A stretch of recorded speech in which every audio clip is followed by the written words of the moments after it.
You know, in every field, you've got your legends, right? I mean, think about the absolute goats in sports, or that one streamer in gaming that everybody knows is just on another level. But what happens when you're trying to make your name, and the biggest legend of all time just set a high score that seems, well, impossible to beat? So let's get into it. And that, right there, was the exact problem facing pretty much every musician in the 19th century. Just imagine you're trying to level up in a game, but one player has already completed it, unlocked all the achievements, and basically changed the rules forever. This is the story of a composer who had to figure out how to beat the unbeatable. And that final boss? His name was Ludwig van Beethoven. Seriously, in the world of classical music, Beethoven wasn't just a big deal, he was the deal. He had broken all the rules, he'd poured this insane, raw emotion into his work, and created music so powerful it just left everyone speechless. And you gotta understand the scale of this problem.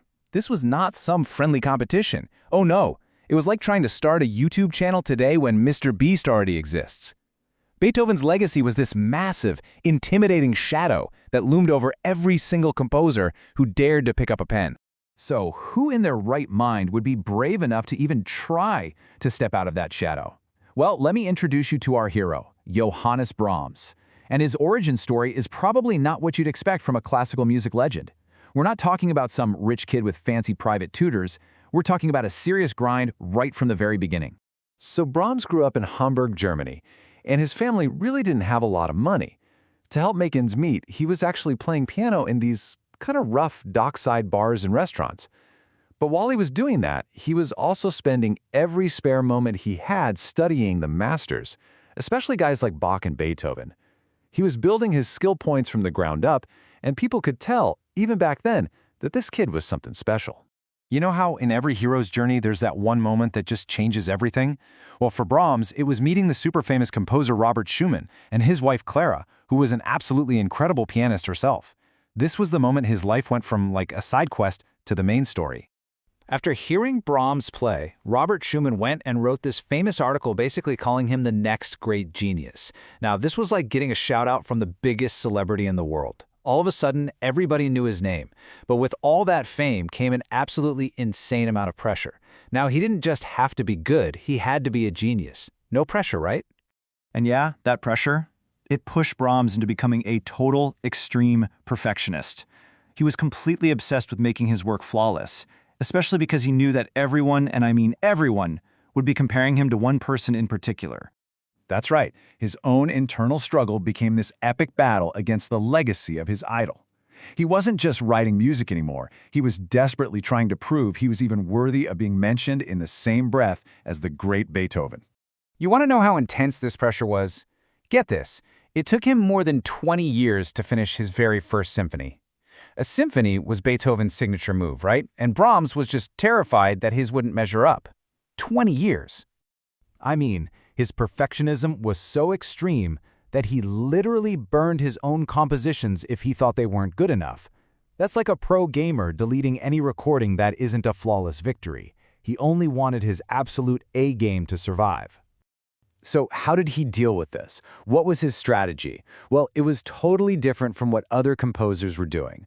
Most of them were all about wild emotions and breaking all the rules, but Brahms decided to go the other way. He chose to master the old school rules, to perfect the classic game instead of trying to invent a whole new one.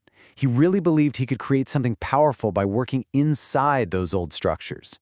And he had some special moves to pull it off. One of his signature tricks was this rhythmic thing called a hemiola. Okay, it's basically a musical mind bender where he plays two different rhythms at the exact same time, and it creates this awesome tension and complexity. It's one of the things that makes his music sound so uniquely Brahms. So where do you go to prove you've truly mastered the rules? For Brahms, the answer was chamber music. Think of it like a band doing an acoustic set. There's no huge orchestra, no special effects to hide behind. It's the ultimate skill check where every single note really matters. See, chamber music, which is for a small group of instruments, was the perfect arena for a perfectionist like him.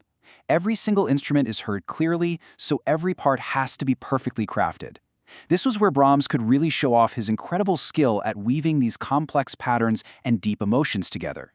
And you can totally see this dedication in how he wrote one of his greatest pieces, the Piano Quintet. He didn't just write it down and call it a day. No way. He drafted it, then he rewrote it for totally different instruments, he got feedback from his trusted friend Clara Schumann, and he just kept refining it over and over until he found the absolute perfect combination. That's the grind. Okay, so let's circle back to the big question we started with. After all that work, all that self-doubt, and insane perfectionism, did Brahms ever actually escape Beethoven's shadow? Did he manage to finally defeat the ghost of the final boss and earn his own legendary ranking? Well, he did more than that. He didn't just escape the shadow, he earned a spot right beside it. In the history of music, there's this kind of holy trinity known as the 3 Bs. You've got Bach, the master of structure. You've got Beethoven, the revolutionary. And right there with him, you have Brahms, the perfectionist, who proved that you could combine old-school rules with new-school emotion and make something incredible. So the main takeaway here is this. Brahms's path to becoming a legend wasn't about trying to be the next Beethoven. It was about being the first Brahms. He honored the past, he mastered its rules, and then he used them to create something totally new, music that feels both classic and intensely personal at the same time. And that kind of leaves us with one last thing to think about. Brahms burned a lot of his work, and he published way fewer pieces than many other composers. But what he did release was practically flawless. So it makes you wonder, in your own work, whether it's for school or something creative, is it better to produce a huge quantity of stuff or to focus all your energy on creating just a few masterpieces? Something to think about.